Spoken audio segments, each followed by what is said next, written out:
Let's talk. Giles Brown.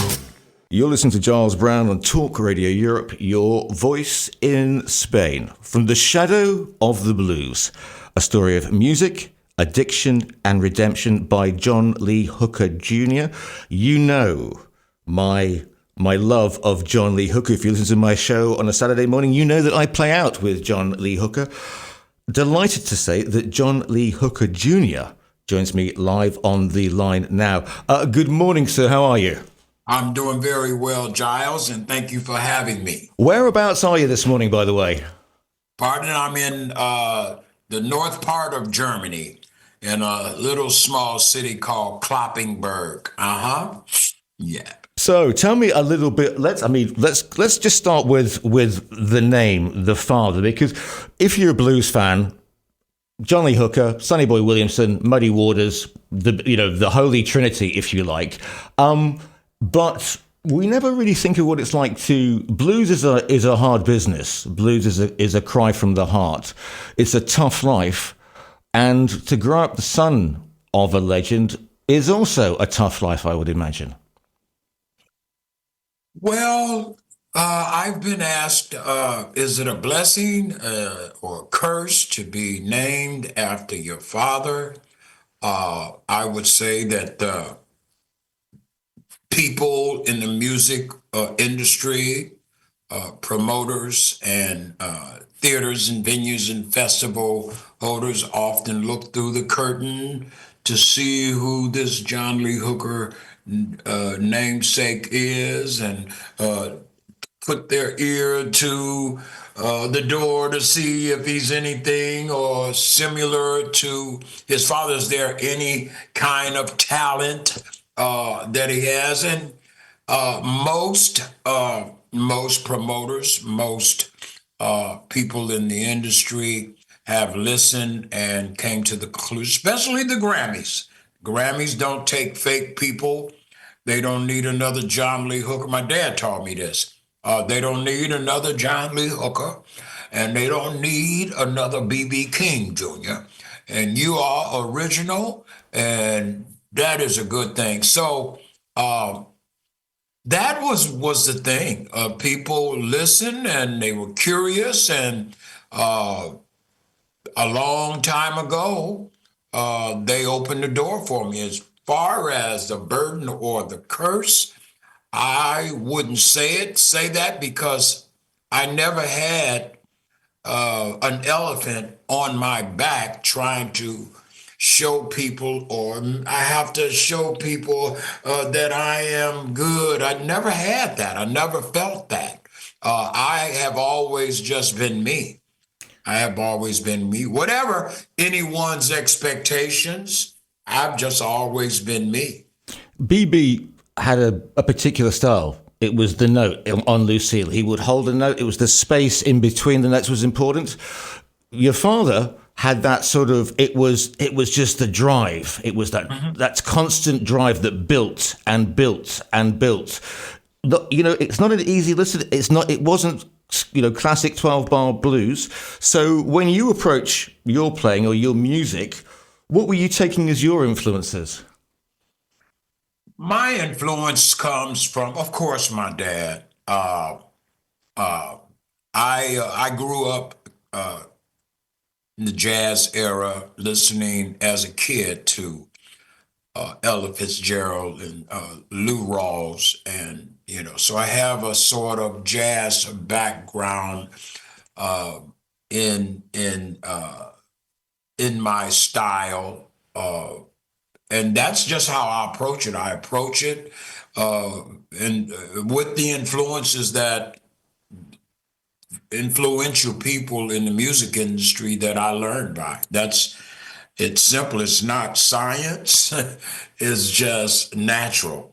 Just natural. I talk a lot. I interview a lot of musicians, and I always talk about there is no buzz, because I play terrible guitar, and there is no buzz like a live audience buzz, and that connection you get between yourself and an audience, and the energy that comes back, and it is. We will talk about various substances and how you get a buzz off that, but there is no buzz like a live audience when it goes well, is there? Uh, is there a buzz during a live audience? Is your Well, yeah. question? When you've got a crowd and you're playing and they're getting it and you're getting the love and the energy coming back, you get charged off that energy from the crowd, and there's nothing like it. Of course, there's nothing like it.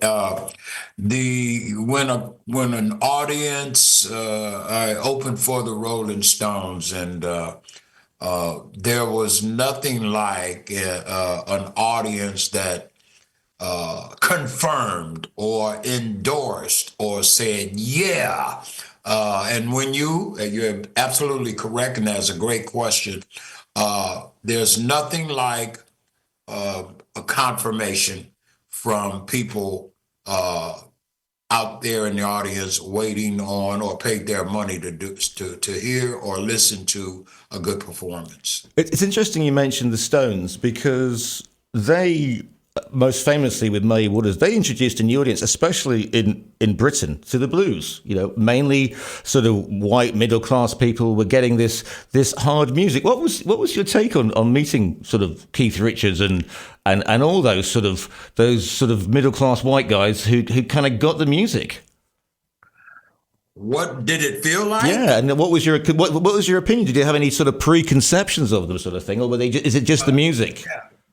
You know, one thing, there's an old saying, I say this in a positive way, that birds of a feather flock together. Uh, Real people, down to earth, draw and are attracted to each other. Keith Richards and my dad and the Stones and Eric Clapton, all of them had a commonality. They had a camaraderie. They got along. And so when I met Keith Richards, when he sent his assistant to come in and tell him I want to talk to him and I want to meet him before we go on, there was just like we knew each other. I mean, it was just the magnet, was just enormous, and we just knew each other, and we laughed. He told me some jokes about and war stories about him and my dad, and let me tell you about this here joke. Yeah, and just we just clicked. We just clicked. You talk in the book. There's a in 1972. You go to, is it Soledad prison, and he plays a gig for the prisoners there, and you're there. And is this, at the time, you don't realize that this is going to become a pivot in your life and the way that the universe kind of works, because you're playing for the prisoners, and if I'm doing the Hollywood movie of the life of John Lee Hooker Jr., this is the bit where you start to play the dark music coming in, because what happens 10 years later or whatever is a morality story, but it's also a story of redemption. So 1972, you're a young man. You go to this prison. Your dad's playing. What is your feeling, and what are your impressions of playing in a jail?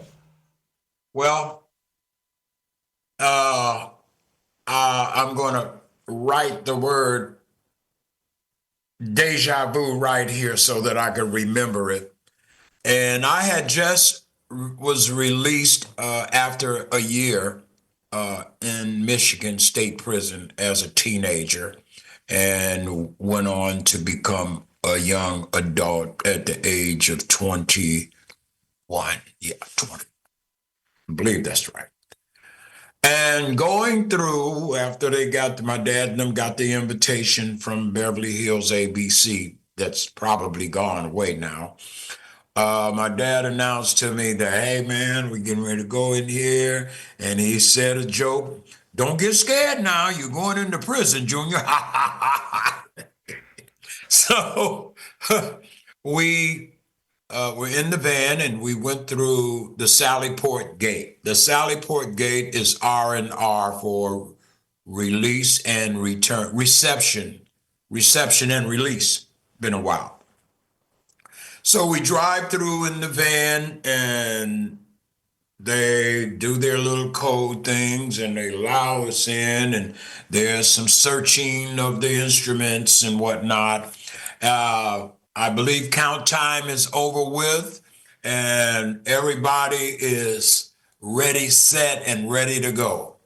They see us load up, unload, and get ready, and you just hear the commotion. Let's go, yeah! Just really loud and a very wonderful reception. I took the stage first. My dad gave me instructions. Okay, Joe, they got this thing where they got to be on time, and they want us here and they want us out of here, and we got to stop because of security and all that. I went on stage first and warmed the crowd up, and of course, they gave me a wonderful reception and encouraged me, keep on doing it like your daddy, boy. And after that, my dad took over. I introduced my dad on, and they went crazy. So on the way out, incidentally, there was a man on our left. There was a security to make sure no uh, unauthorized inmates approached us because we're in there with killers. Sirhan is somewhere in the Soledad brother, but anyway, we're in there with killers and gang members. So they have to guard to make sure we're okay. No reason to attack us. We're coming in here for free to bring you some temporary joy. And his name was Ernie. And to make a long story short, that was my first gig in a state maximum security. 14 years later, I had, of course, fell off the wagon back, bam, bam, bam, bam, bam, bam. Fell off the wagon, and 14 years later, I come through that same Sally Port release and reception, release at R&R. But this time I come through and I'm chained around my waist, my handcuffs, and I got chains on my legs. And it was foggy, but I could still see that gun tower that was up that was there, of course, when I was there. And there's a guy with the prison guard hat on and a shotgun and with those what do you call those highway patrol sunglasses. And it was chilling. I'm like, oh my God, what in the world have I done? And I called myself dumb and stupid, and you deserve this. But I was afraid. I was afraid to the point of not afraid of what somebody could or would do to me, but just afraid, where is my life going to turn now? Because I just blew it. I just got out of Jackson Prison in Michigan, Cassidy Lake, and I had the greatest opportunity in the world. And it was often told you, if you do this, you're going to do that, but I wouldn't listen.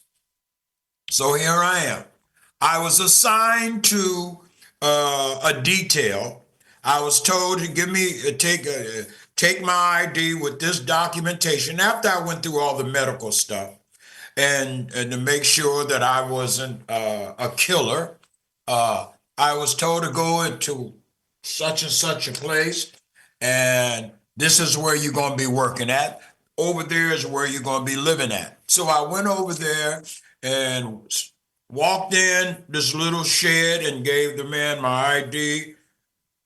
And the man looked on his paperwork and looked up at me, says, I remember you.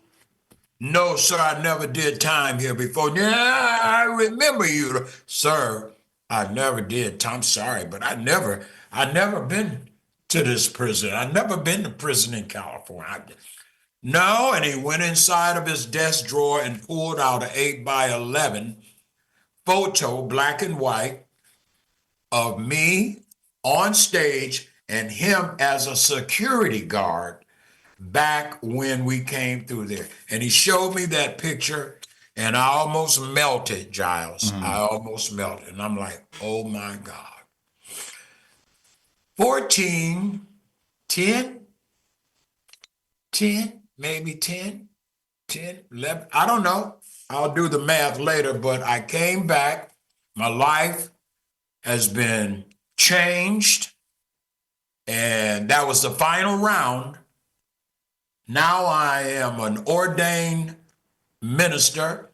I am a prison chaplain, and I'm going back into San Quentin, the same places where I did time at. I'm going back in and telling my story, how God turned my life around. So now I'm a chaplain, and I go into Soledad Prison for the third time, from my gig to my residence, and now to my pulpit. When your life was in this spiral, and it's difficult to explain to normal people what it's like, because there's this Jekyll and Hyde. So when you are using and abusing and doing stupid stuff, you think it's, hey, this is the lifestyle. And then you suddenly think, but this isn't me. You know, what am I doing? Why am I here? And then it's the self-loathing starts. Were you kind of aware of this, when you realized there were kind of two sides to this, to who you were? Yes, of course. And I love that question because I've never no one never has asked me that type of question. And you're absolutely right. I knew there was something that made me do what I didn't want to do, but I did it anyway. And when this is scripture, and when I wanted to do that which was good, I didn't know how to do it, but the stuff that I didn't want to do, that's what I did. So there was a voice, a spirit in me that told me, this is what you do. And just to make a long story short, all of my life of destruction, that voice, and I don't care if the listeners think that I'm crazy, but I was crazy on dope, yeah. There was this spirit, and I'll call him just like I see it, the devil, telling me to do this and do that. So yes, I was aware and I was conscious of it, and I didn't know how to shake it. I didn't know how to defeat him. All I knew is that I needed to shoot dope in my veins, shoot dope in my neck when these veins went out, in my hands when these veins went out, and I needed help. I needed help. And I called. I said, if there's a God up here, if you are up there, please help me. I was back in the back streets of San Francisco, 3 o'clock in the morning, and it's dark, and I'm nowhere to go. No, none of my family trusts me anymore. I stole from them. I let them down. I broke their hearts. So now I'm walking tenderloin, 3 o'clock in the morning. I said, if there's a God up there, Lord, if you help me. And he helped me. And the curtain, the veil gets taken back. And suddenly the veil gets taken back, and suddenly there's clarity and something changes in you. It's not easy getting sober. If it was, everybody would be doing this. It is the hardest thing that you will ever do. Ever. And you have to rebuild. You have to, and your real friends and your real family will stick with you after a while, and the fake ones will fall away. Exactly. How long to build yourself back? Because it doesn't happen overnight. Exactly. And you can't put it on a calendar and say, well, I'm going to rebuild you. It's not a house. It'll take me 4 years to rebuild this house that I've torn down. It's not like that. People doubt you. Why? Because you've broken their hearts so many times. You have lied to them so many times. Your name is dirt. Yeah, your dad's name is cool, but yours, Junior, People started watching me. I wasn't trying to say, hey, watch me. You just got to let it, you got to let it unfold by itself. Of course, you apologize. I was remorseful, and people saw that I was remorseful. But you just have to let God be the one. Of course, you got to help him do it. Not that he needs any help, but got to prove yourself. And that's what I did. I proved myself. And my mother began to trust me. My dad was bragging about me. That's Reverend John Lee. My son is a preacher now. He's just so proud. People start opening the doors. People started coming to church just to see if this was real. People started trusting me. And I even had a contract, Giles, that on the contract, before they would hire me, the contract was said no drinking before the event, no drugs, got to be on time, and I had to sign it. And if I broke that contract, I wouldn't get paid. So the doors began to open, and all of a sudden, here I am today, and I got a good name. I showed up on the Giles show.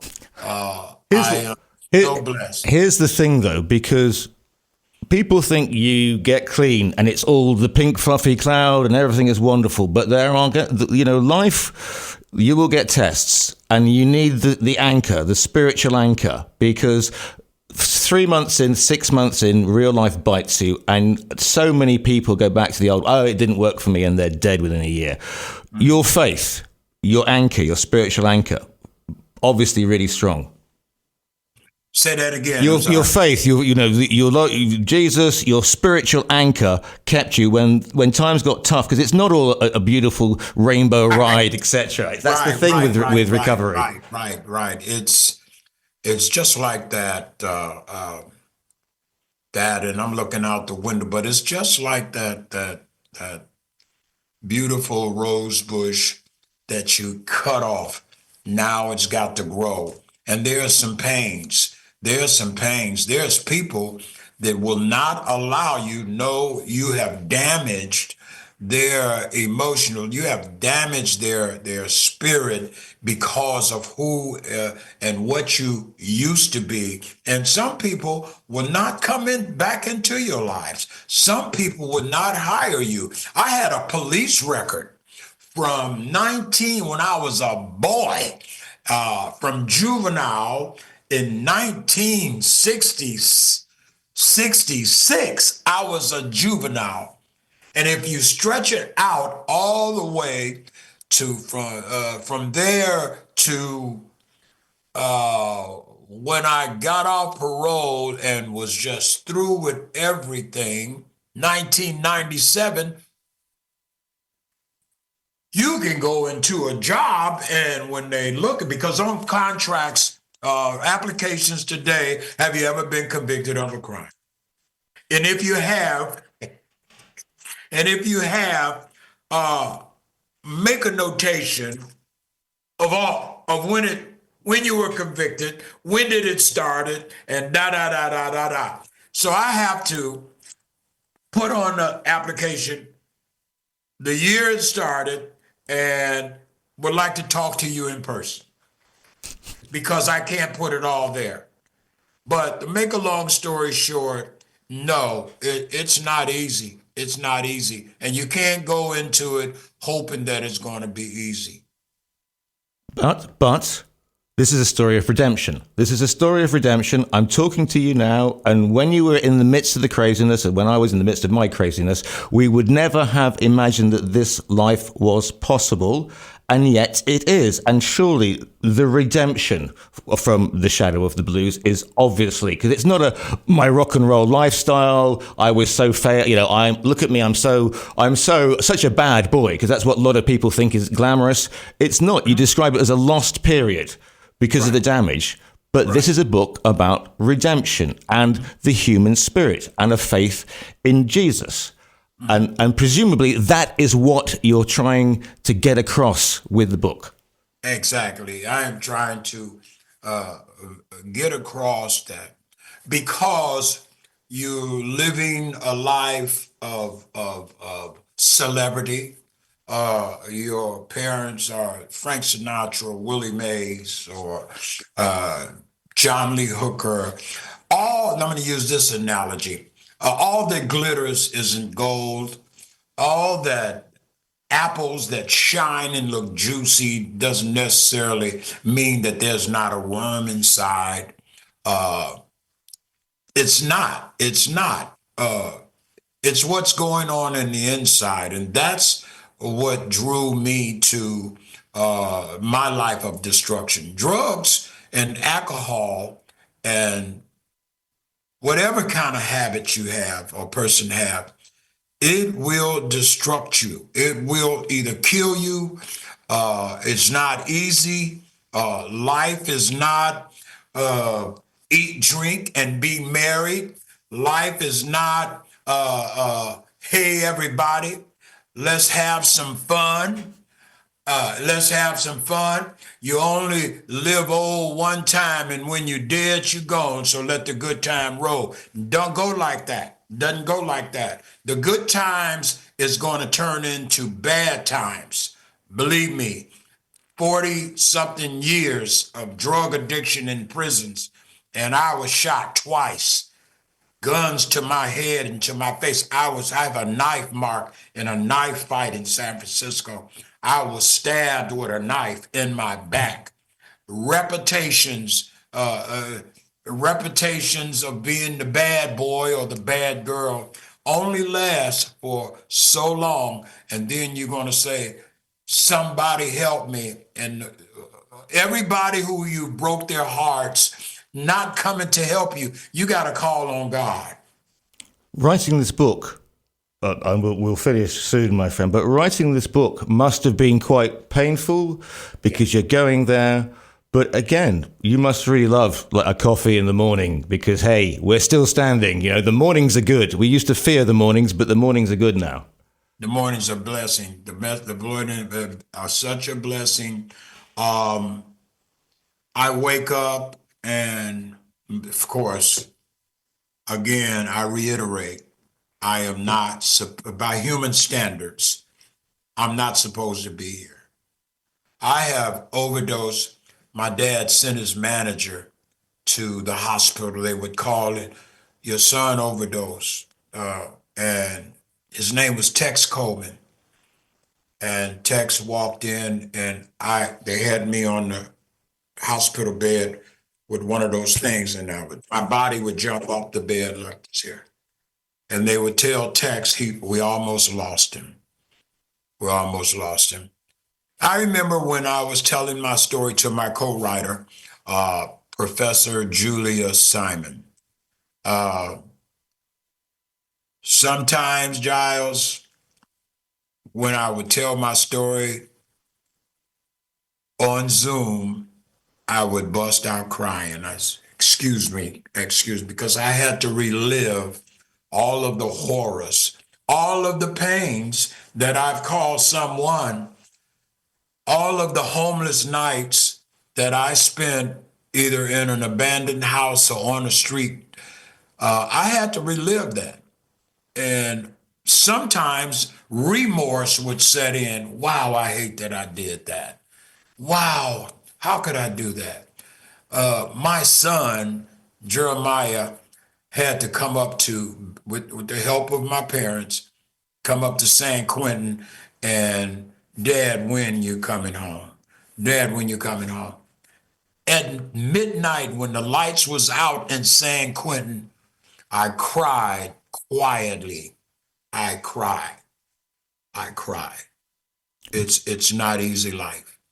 But if this book reaches one person and causes somebody to stop and take stock, and again, it's a story of hope. You can come back from nowhere. You can take that bow, and as I said before, that perhaps is the message of this. No matter how bad you think you can't be saved, you can.